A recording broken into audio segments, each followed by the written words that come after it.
Vamos embora então, aula 3, módulo 4, estamos falando de Aristóteles e do ser, ok?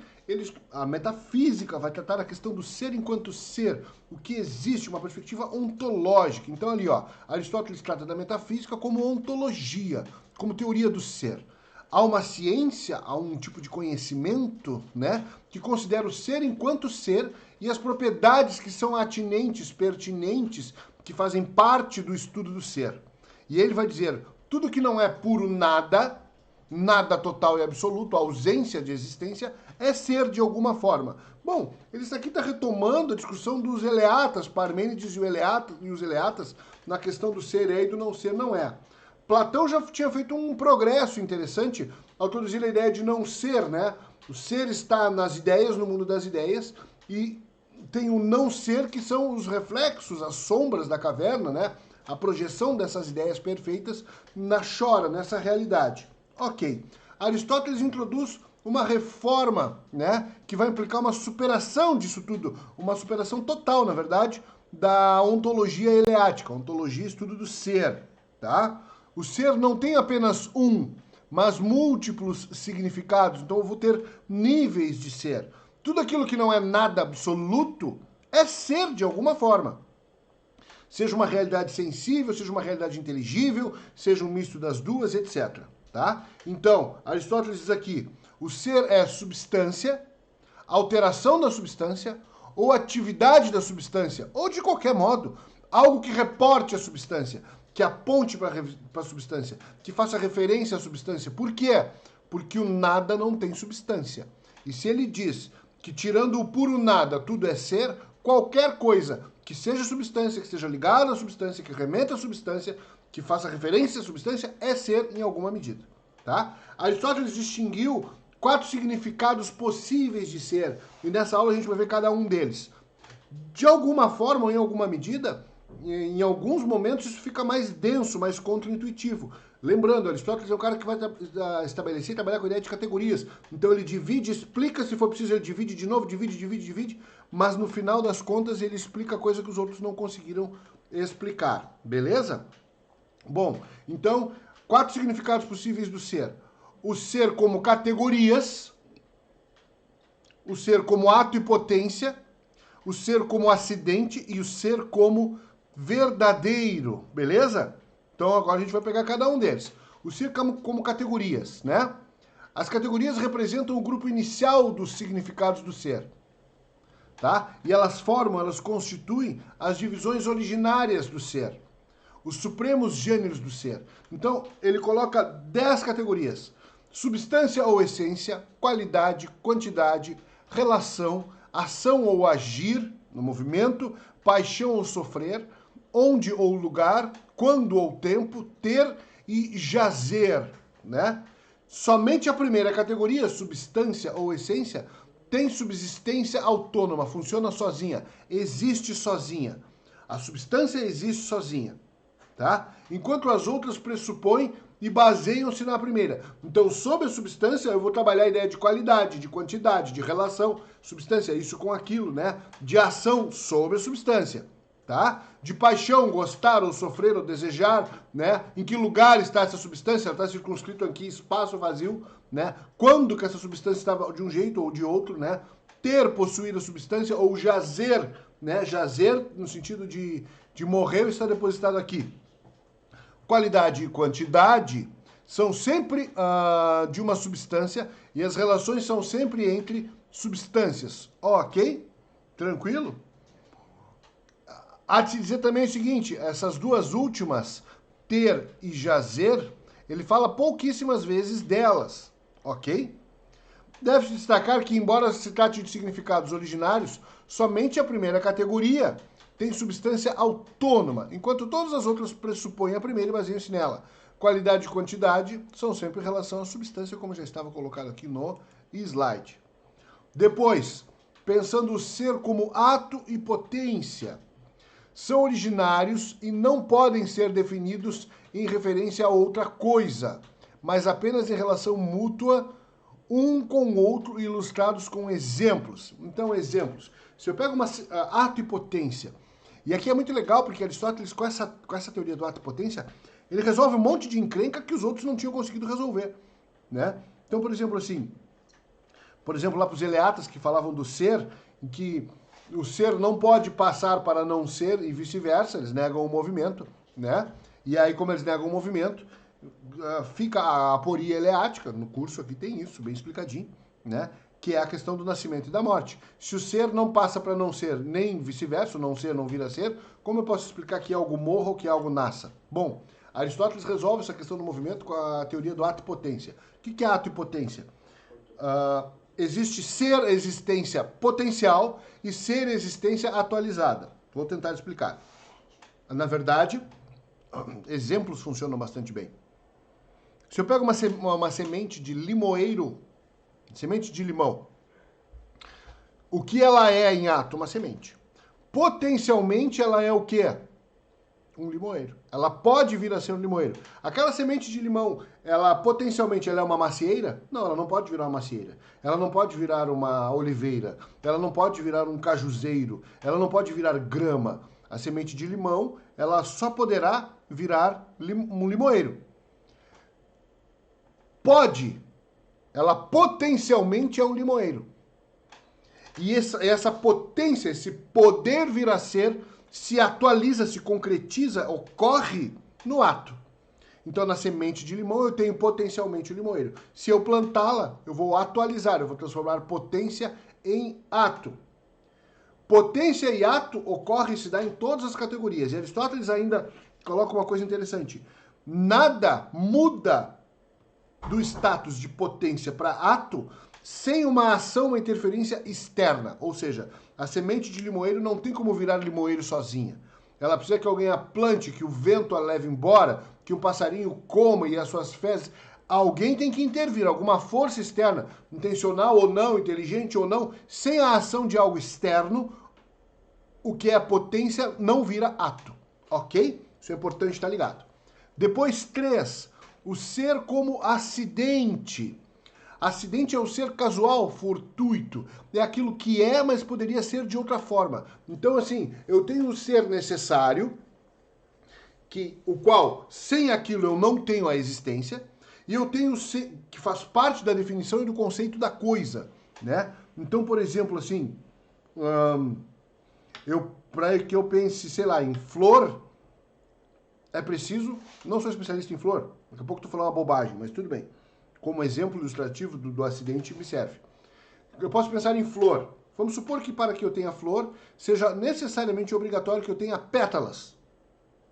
Então, ter pétalas não é um acidente de flor.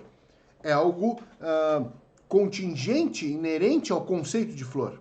Agora, acidente. Essas pétalas podem ser brancas, roxas, azuis.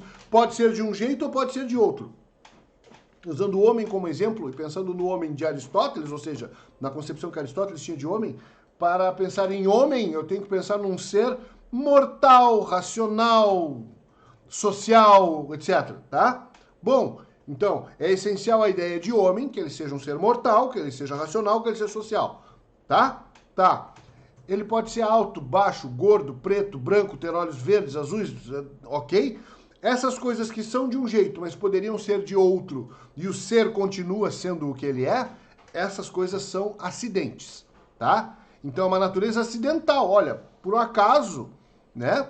Ou ainda que haja motivos, é assim, mas poderia ser de outra forma, isso é um acidente. É algo que é de um jeito, mas poderia não ser. Trata-se de um modo de ser que não apenas depende de outro ser, como também não está ligado a ele por nenhum vínculo essencial. Não faz parte da sua definição do conceito, tá? É um tipo de ser que não é sempre nem o mais das vezes, mas somente às vezes, casualmente. É um acidente, acidental, ok? O ser como verdadeiro. O ser como verdadeiro. É o tipo de ser próprio da mente humana, né? Que pensa as coisas e sabe conjugá-las. Tem mais a ver com o aspecto da lógica, né? Sabe conjugá-las como elas estão conjugadas na realidade, ou separá-las como elas estão separadas na realidade. O ser como verdadeiro tem a ver com o seguinte: alguém afirma algo, né? Chove lá fora. Isso é uma proposição da minha mente. Aí o verdadeiro é o seguinte: eu abro a janela e olho para a rua. Se chove, isso era verdadeiro. Se não chove, não era verdadeiro, era mentira. Então, ser como verdadeiro tem a ver com a verificação na natureza daquilo que a minha mente produz como ideia, como verdade. Ok? Então eu vou ter, voltando aqui o slidezinho, rapidinho, eu vou ter essas... Opa! Eu vou ter aqui, volta mais um. Aqui eu vou ter esses 4 significados possíveis do ser. O ser como categoria, o ser como ato e potência, o ser como acidente e o ser como verdadeiro. Tá bem? Tranquilo? Eu acho que isso explica bastante facilmente. Este é o último tipo, estuda-se na lógica, como eu já falei. No terceiro tipo, o ser como acidente, né? Não existe a ciência. Porque a ciência não se volta para o fortuito, para o efêmero, para aquilo que podia ser de um jeito ou de outro. Te liga, a ciência aqui é Aristóteles, ok? Então não existe conhecimento, não se está falando de método científico. Muito embora essa proposição de que sobre o acidental não existe ciência, talvez pudesse se aplicar também ao científico pós-Galileu. Eu preciso da repetição de um fenômeno para poder empreender a experiência e saber se a coisa funciona de um ou de outro jeito, tá? Mas Aristóteles aqui está dizendo, o conhecimento se dá, ocorre, tem por objeto aquilo que é sempre do mesmo jeito, o necessário, não o contingente, não o acidente, tá? A metafísica estuda sobretudo os 2 primeiros tipos, os 2 primeiros significados de ser, que vocês têm aqui, as categorias do ser e a relação entre ato e potência, tá? Bom, indagar sobre o que é o ser equivale a indagar sobre o que é a substância. A substância subjaz, ela é o cerne, ela é a alma da ideia de ser, tá? Substância, vamos falar dela. Aristóteles também define a metafísica, ainda falando da questão das ciências teoréticas, a metafísica, né? Define a metafísica como a teoria da substância. Precisamente pelo fato de ser justamente a substância, o eixo em torno do qual giram todos os outros significados do ser. Aristóteles considera que os principais problemas relacionados ou relativos à substância são 2. Primeiro, quais as substâncias que existem e o que é a substância em geral. Aqui ele vai dizer assim, bom, vamos começar pelo mais evidente, pelo mais simples, pelo mais direto, quando eu for falar de substância, eu vou começar por aquilo que é mais direto, tá? A substância. Bom, ops, cliquei aqui, vem pra cá, tá? O que é a substância em geral? Então ele vai dizer assim, os naturalistas apontavam para os elementos naturais, água, ar, terra, fogo, lembram lá os naturalistas, antes de Sócrates, que estavam fazendo cosmologia? Os platônicos vão se preocupar com a forma. Então, a forma são as ideias, que estão no mundo das ideias, e essas ideias impõem forma na chora, aquela massa disforme. Lembra lá Platão? Então, os naturalistas apontam para os elementos, para a matéria. Platão aponta para a forma. Para os homens comuns, parece ser o indivíduo ou a coisa concreta a substância. Ou seja, as pessoas comuns nem mesmo alcançam, nem mesmo têm essa compreensão dessa relação, dessa ideia de matéria e forma, porque ela já é bastante rebuscada do ponto de vista intelectual, ela já é um avanço grande. Aristóteles vai fazer o quê? Aristóteles vai juntar essa relação que uns davam ênfase somente para a matéria, outros somente para a forma. Aristóteles vai dizer, a substância é essa relação entre matéria e forma. Tá bem? Matéria. A matéria é um princípio constitutivo, é o princípio que constitui todas as realidades sensíveis. Não tem como eu captar com os sentidos algo que não tenha matéria, tá? Por quê? Porque ela funciona como um substrato da forma, ok? Eu não posso pensar em forma se ela não estiver, de alguma forma, preenchida pela matéria.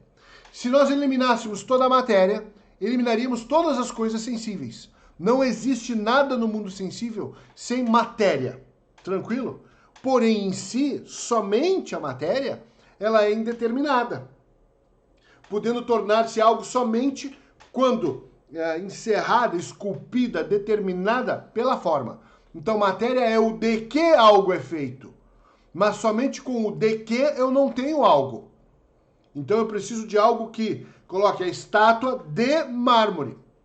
de bronze, de madeira, escultura, tá? Mas eu preciso da forma que impõe limites à matéria e transforma ela em algo, em ser.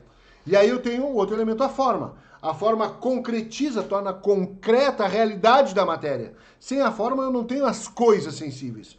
Constitui aquilo que cada coisa é. Quando eu falo em cadeira, ela pode ser de diferentes matérias, de metal, de madeira, de bronze, disso, daquilo, né? De plástico. Mas a forma da cadeira é o que vai dizer, isso é uma cadeira, tá? Sem a matéria eu não tenho cadeira, mas sem a forma também não, tá?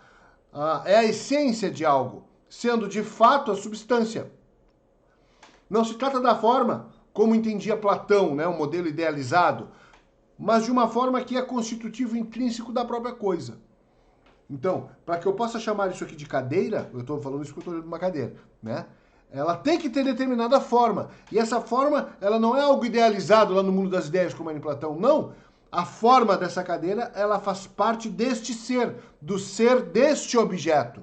Este objeto tem como ser, como existência, como substância, a sua matéria e a sua forma.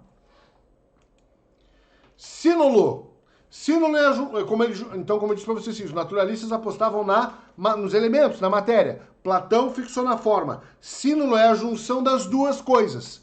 Sinolo, né, não tem acento. Sinolo é a junção de matéria e forma. Significa um conjunto, ou o conjunto, ou ainda o todo, constituído de matéria e forma. Também é substância. Inegavelmente o sinolo é substância, pois reúne a substancialidade, tanto do princípio material, a matéria, quanto do princípio formal. O questionamento sobre o que seria essa substância primeira, se o sínolo é o indivíduo ou a forma, o que vem primeiro, né? Matéria ou forma? Existem duas possibilidades de resposta, tá? Do ponto de vista empírico, o que é empirismo? Empirismo é a teoria que afirma que nós aprendemos as coisas através dos sentidos. Sem os sentidos não aprendemos nada da realidade. Então, do ponto de vista empírico, que privilegia, que enaltece, que valoriza a experiência sensorial, né? Sob o ponto de vista empírico de constatação, é claro que o sinolo ou o indivíduo concreto parece ser a substância por excelência. Do ponto de vista estritamente teorético, teórico e metafísico, a forma é o princípio. A causa é a razão de ser, ou seja, o fundamento. Tá? Então, sob o ponto de vista empírico da experiência, o que possibilita o ser? A matéria, a coisa e o indivíduo, né? A mistura de matéria e forma e o indivíduo. Por quê? Porque sem o indivíduo não tem percepção. Sob o ponto de vista metafísico, bati o dedo aqui, tá me doendo. Sob o ponto de vista metafísico, importa a forma. Aqui ele é aluno de Platão, né? A forma vem primeiro, tá? O ser. O ser, como eu já falei, né? No seu significado mais forte, mais próprio, ser é substância. Substância, em um sentido impróprio, é matéria. Num segundo sentido mais próprio, ela é o sínolo, ela é a junção de matéria e forma. E num terceiro sentido, por excelência, ela é forma. Então eu vou ter 3 níveis para falar de substância. Pensar que substância é só matéria, que é o nível mais raso. Pensar que substância é o sínolo, a junção de matéria e forma. E o nível mais elevado, eu identifico substância com a forma. Aristóteles chegou a chamar a forma até mesmo de causa primeira do ser. A primeira coisa constitutiva do ser é a forma. Por quê? Precisamente porque ela informa a matéria, ela dá forma à matéria e funda o sínolo. Sem a forma não tem o sínolo e sem a forma a matéria ela é justamente disforme. A relação entre ato e potência. A matéria, ela é potência. Agora ele começa a cruzar as coisas. Matéria, forma, ato e potência, ok? Então a matéria é potência, matéria é poder ser, tá? Potencialmente ela pode ser qualquer coisa, no sentido que a matéria ela é pura capacidade de assumir ou receber uma forma. Quando eu tenho um bloco de mármore, esse bloco de mármore ele pode ser qualquer estátua, qualquer imagem. Então, potencialmente, ela pode ser qualquer coisa. Já a forma se configura como um ato, como atualizar, como colocar em ato. Então eu pego aquele bloco de mármore, quando eu imprimo a forma nele, quando eu imponho a forma nele, eu estou atualizando. E aí aquele bloco de mármore que potencialmente é qualquer coisa, ele vira ato na estátua de Apolo, por exemplo. Tá? Aristóteles chama o ato de entelequia, né? Que significa realização, perfeição, atualização, né? Então, assim, atualizar, tirar algo da condição de potência para o ato, ele chama de entelequia. Diz ainda Aristóteles, o ato tem prioridade e superioridade sobre a potência. O ato vale mais que a potência, né? O que vale mais? Uma semente de limão que poderá, quiçá um dia virar limão, ou um limoeiro? O limoeiro, tá? Com efeito, só se pode conhecer a potência como tal, referindo-a ao ato de que é potência, né? Então, assim, se eu não sei, se eu nunca vi um limoeiro, eu olho para aquela semente de limão e digo, isso aqui pode ser um limoeiro, mas eu não sei, eu não conheço o ato daquela potência. Então essa potência não vale muita coisa. Deus é puro ato. E aí começam as encrencas, né, da metafísica. Por que Deus é puro ato? Porque Deus ele é imutável. E Deus está fora dessa escala de ato e potência. Lembra que eu falei? Algo para sair da condição de potência para ato precisa da interferência de um agente externo. Esse agente externo, o que poderia levar Deus da potência para o ato? Não tem. Deus é sempre ato, sempre foi ato, fora do tempo. Deus é o primeiro movimento de potência para ato, é causado por Deus. Deus tem que ser puro ato, em Aristóteles. Substância suprassensível, né? Para encerrar, né? As substâncias são realidades primeiras. É o que constitui o ser no seu nível mais absurdo, absoluto, total. No sentido, ela é substância primeira, no sentido de que todos os outros modos, as categorias, o ato e potência, a matéria, tudo dependem da substância.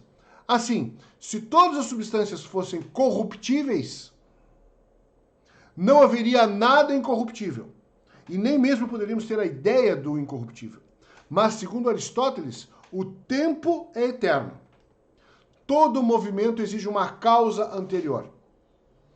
Então, diferentemente de Hume, que contesta o princípio de causalidade, Aristóteles vai dizer o movimento só pode advir de uma causa que lhe seja exterior. Tá? Que seja exterior, que seja anterior. Essa causa também gerada por algo igualmente em movimento, que possui uma causa por estar em movimento, que possui uma causa por estar em movimento.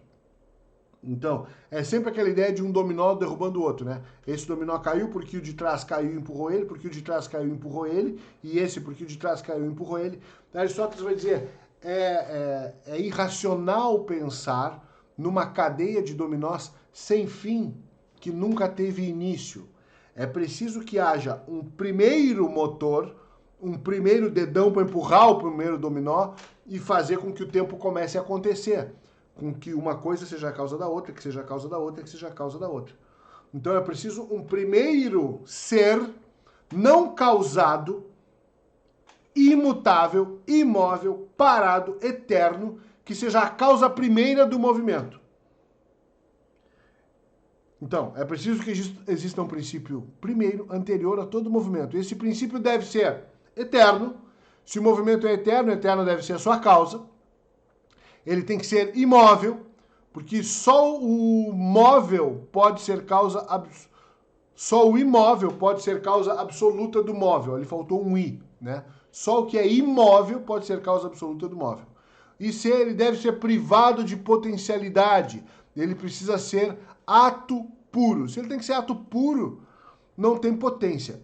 Este ser, este primeiro motor imóvel, esse princípio de todas as coisas, este ser eterno, imóvel, puro ato, Aristóteles chamava, e nós também poderíamos chamar de Deus, tá? Essa aulinha ela já traz um pouquinho mais de conteúdo, né? Trabalha com essas relações aí das categorias e das 4 apresentações, 4 formas de entender o ser. Aí tem coisa que costuma cair nas provas, tanto a relação entre matéria e forma como o ato em potência, quanto a perspectiva do que é acidente, isso cai nas provas, tá? Essa perspectiva do primeiro motor imóvel, que essa sequência causal de movimentos causados sempre por algo anteriormente em movimento, ela não pode se estender ao infinito, nem para trás, nem para frente. Então é preciso que haja uma causa primeira. E Deus é essa causa primeira, portanto ele deverá ser eterno, imóvel e ato puro. Essas coisas vocês têm que saber para acertar esse tipo de questão. Valeu? Até daqui a pouquinho.